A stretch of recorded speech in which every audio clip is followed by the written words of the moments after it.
Ikaze mu kiganiro cy'uyu munsi cy'umusingi w'ubuzima. Nitwa Olive.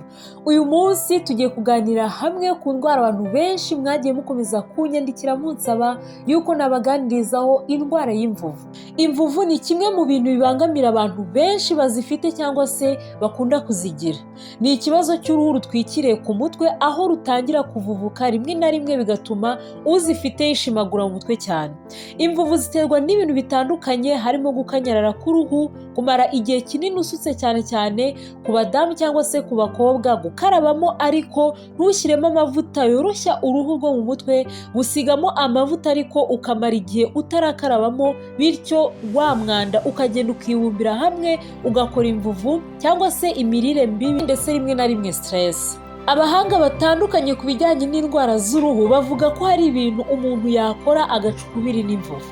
Uburyo bwa mbere ushobora kwirindamo imvuvu ni ukugira isuku ihagije mu mutwe. Ni ukuvuga ngo ugakarabamo neza n'amazi meza ndetse n'isabune, waba ufite shampo bikaba byiza kurushaho, ukahumutsa neza, ugasigamo amavuta, bityo ugatunga umusatsi usa neza uzira imvuvu, kuko twabibonye yuko mu bintu bimwe bitera imvuvu harimo n'umwanda. Ubundi buryo bwa kabiri bwo kwivura imvuvu mu mutwe ni ugusiga amavuta ya elayo mu mutwe mbere yuko utangira gukaraba mu mutwe. Uko ubigenza nta kundi, ufata amavuta ya elayo ubundi ukagenda uyasiga mu mutwe uhereye ku muzi w'umusatsi, ugasiga mu mutwe hose, ukamera nk'uri gukora massage, ukabimazamo igihe cy'iminota 45 mbere yuko ukaraba. Ibi bintu ni byiza cyane, biragenda bigafasha umusatsi koroha, ikindi bituma n'uruhu rubobera cyane cyane ko twabibonye yuko muri bimwe mu bintu bitera imvuvu harimo no gukanyara k'uruhu. Ibi bintu biragufasha cyane kandi bigatuma uca ukubiri n'imvuvu, ikindi unagira n'umusatsi mwiza usa neza uri kuyaga,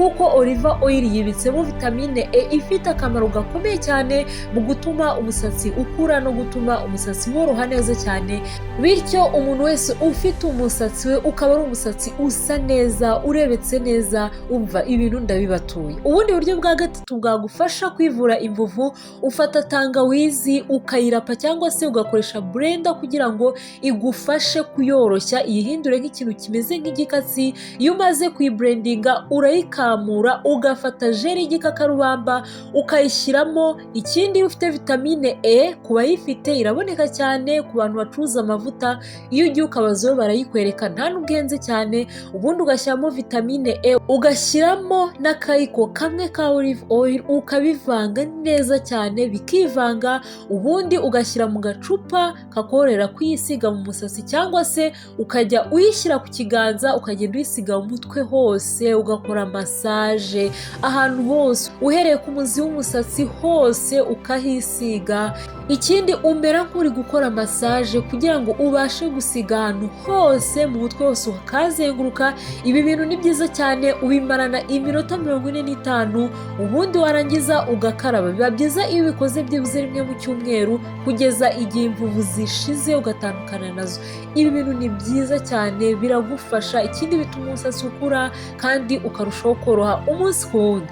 Ubundi buryo bwa kane ni ugufata tangawizi ukayirapa, ubundi ukayikamura, amazi avuyemo ukayakamuramo indimu, ukongeramo amazi ndetse na shampo cyangwa se isabune wogesha mu mutwe, ubundi ukabivanga neza cyane witonze, ukabivanga kugeza n'agafuro gatangiye kuza kubera ya shampo uba washyizemo, ubundi ukajya ukoresha aya mazi uri koga mu mutwe. Bantu banjye ibintu ni byiza cyane. Noneho ku bantu bafite umusatsi wa naturel, hehe n'imvuvu, utuma umusatsi wawe umeze neza, umusatsi uryoshye, umusatsi nawe ugawureba ukawishimira, umusatsi utarimo imvuvu, umusatsi uri kuyaga cyane. Noneho biba byiza cyane iyo umaze iyo minota 45 ubundi ugakarabamo neza. Ibi bintu ni byiza cyane. Ubundi buryo bwa gatanu ni ugukoresha igikakarubamba ndetse n'indimu. Icyo ukora nta kindi, ufata igikakarubamba ukagitegura kumwe twabyize mu biganiro byatambutse, uburyo ufata igikakarubamba ukagitereka mu mazi, ukareka wa muhondo ukabanza ukamanuka, ugakuramo ya acide, ugakuramo iodine, kuko twarabibonye yuko ibi bintu bigira ingaruka ikomeye cyane ku ruhu. Niyo mpamvu ugomba kwitondera uburyo ukoreshamo igikakarubamba. Nyaboneka nshuti yanjye, mwiga uburyo ukoresha igikakarubamba, kuko abantu benshi bibwira yuko bari kwivura bifashisha igikakarubamba, ariko kubera kugikoresha nabi bikarangira kibateye ibibazo. Niyo mpamvu twige uburyo dukoresha igikakarubamba igikakarubamba. Igikakarubamba ni cyiza yaba ku ndwara z'uruhu, yaba ku gukuza umusatsi, ni cyiza cyane, ariko nanone iyo ugikoresheje nabi kigira ingaruka ikomeye ku ruhu rwacu.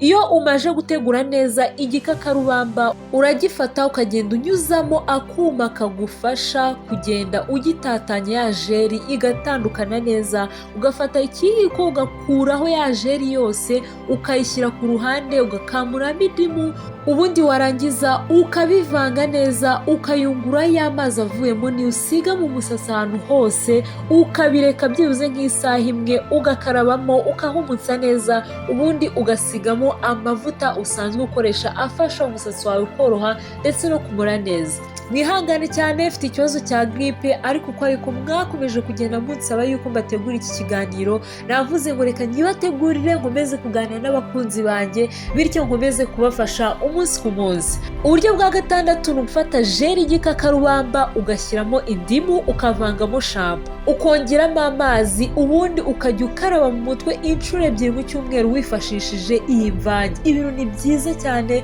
hari abantu benshi usanga bacitse intege kuko ibintu ushobora gufata igihe kinini, ariko uburyo bwose ndi kubabwira ni uburyo bwiza cyane, ni uburyo ushobora gukora iminota 10 ugahita ubukoresha, ni uburyo bushobora kugufasha ndetse neza cyane.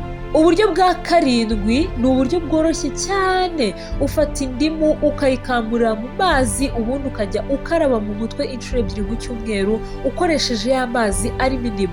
Biroroshye cyane kandi bigufasha no kwirukana imvuvu cyane. Ibintu ni byiza, nyaboneka ntabwo nshaka yuko hari umuntu uzabwira ngo nabuze uburyo nshobora kwivura imvuvu, kandi mbabwiye uburyo 7 bw'ibanze ushobora kwifashisha uri kwivura imvuvu. Hehe n'imvuvu, dutandukane n'imvuvu, tuvuge oya ku mvuvu, tuvuge bye bye ku mvuvu.